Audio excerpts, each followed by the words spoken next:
Alright, welcome to another Battlefield terrain tutorial. In this episode we've got a city fight board across here. Not the usual grey tones going on, but some great sandy colours, some green tones running through this table. As per usual, I'll guide you through step by step. We'll start with the foundation, work our way up, and work our way through to the final finishing touches, such as accessories and so on. You're welcome to copy this video, take elements from it to help you create your own boards for your games of Warhammer 40k. So first up is the battle mat. It's going to give you a great head start. It's going to give you a nice flat, figure-friendly playing surface. You can order it to the right size. So the mats from GameMat.eu do a wide variety of sizes for the mats, all different shapes and sizes. But for regular games of 10th edition, it's 60 by 44 inches, and that's the size of this mat. This one's called Lost World. It is combined as a double battle mat, so there is another design on the other side. You can get them single or double-sided. You can also get the Lost World battle mat with inch markings running around the edge, and also with inch markings plus all the Nexus markings for your missions for 40k. Very, very useful for your deployment zones and so on, both at the deployment stage of the game, but also throughout the battle. If you're playing secondaries and you need to be inside and outside deployment zones near the centre of the board and so on. This mat though is plain, so there's no markings on this one at all, just the Lost World design. So I'll leave a link for that in the video description below. You'll also see a discount code for 11% off across the store, so that's going to apply for all the battle mats and also the pre-painted terrain from GameMat.eu as well. Colour scheme looks something like this, so the textures on this mat are really good. There are some like Eldar sort of runes subtly running through this terrain.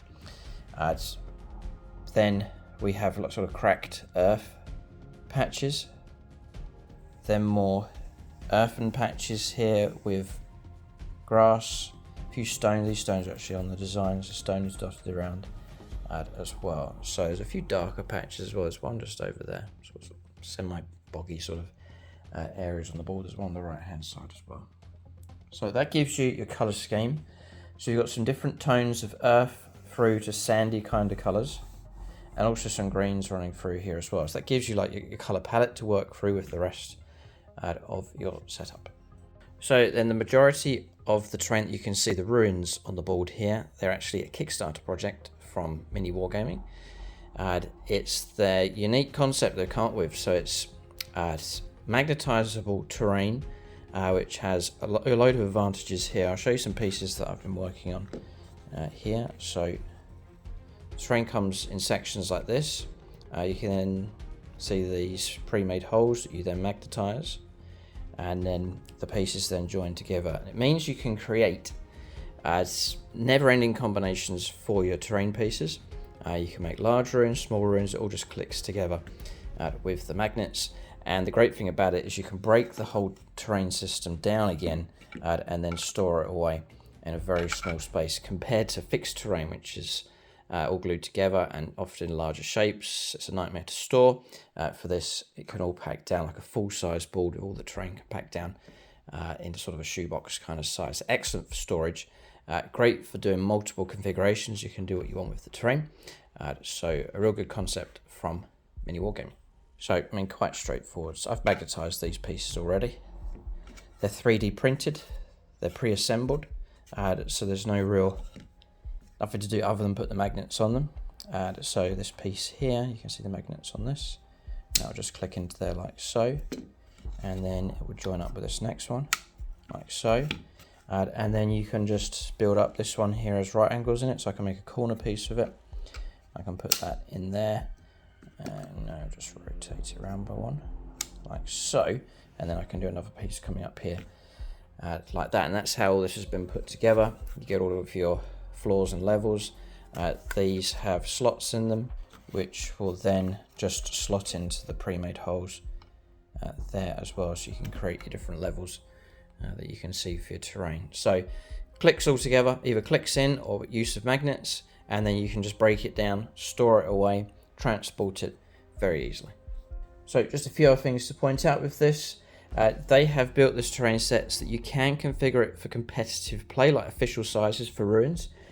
So good thinking from them with that. It's an affordable price. You can either get the terrain from them as it is, Or I've been going through their Kickstarter campaign. If you scroll towards the bottom, they do have the option to get the STLs. If you want to print them yourself, then that is an option. They do a bundle, which just unlocks a whole load of stuff. They do bridges, they do large statues, boxes, barrels, craters, other pieces for the world. It's just a vast collection of stuff with the STL package. So lots of options with this terrain. Very flexible option to have for city fighting, and you can paint it up in any colour scheme that you want. I've gone for colours here to match in with the battlement.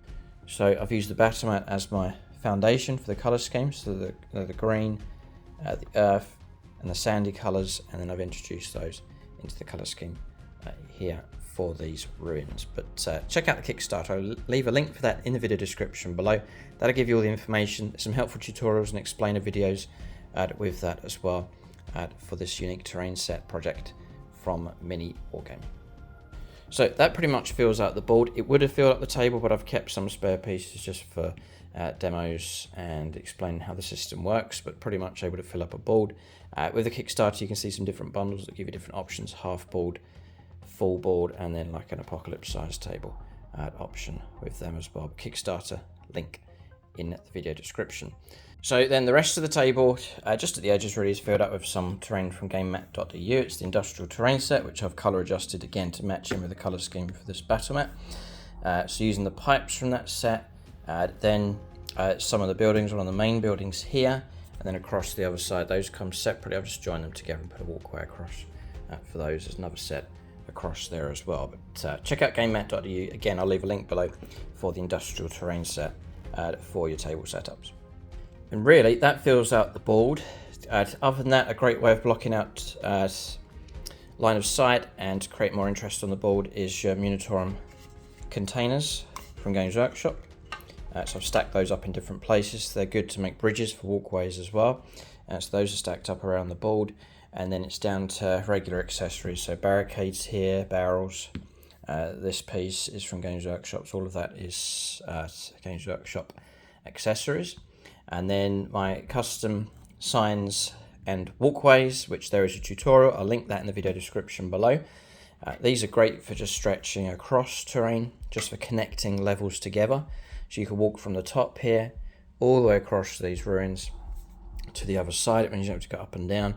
It's really like that dynamic in our games. So again, just using the containers there just to stretch across to the other side of the corner of that ruin. You can use the same process, same materials for creating these propaganda posters as well, which look great on the table also.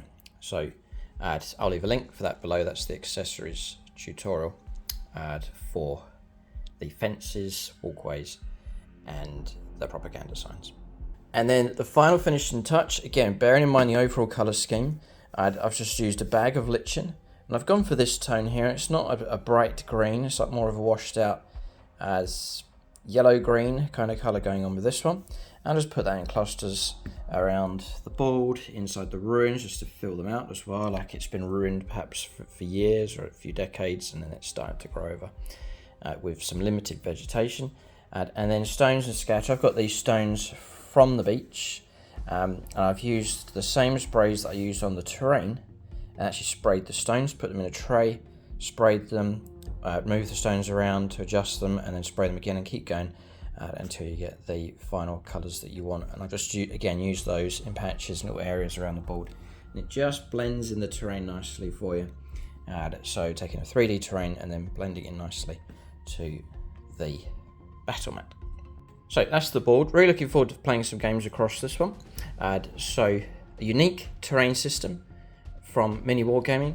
I'll link the Kickstarter, it's just got going. I'll link that in the video description below. Battlemat from GameMat.eu. Some of the terrain is from GameMat.eu as well. I'll leave a link for that below. And don't forget to use that 11% discount code, which is available across the store, and they are shipping worldwide. That's the video. Keep a lookout for more in the series. As per usual, fade out with some atmospheric music just to capture the flavour of this board. Thanks for watching. Tune in next time.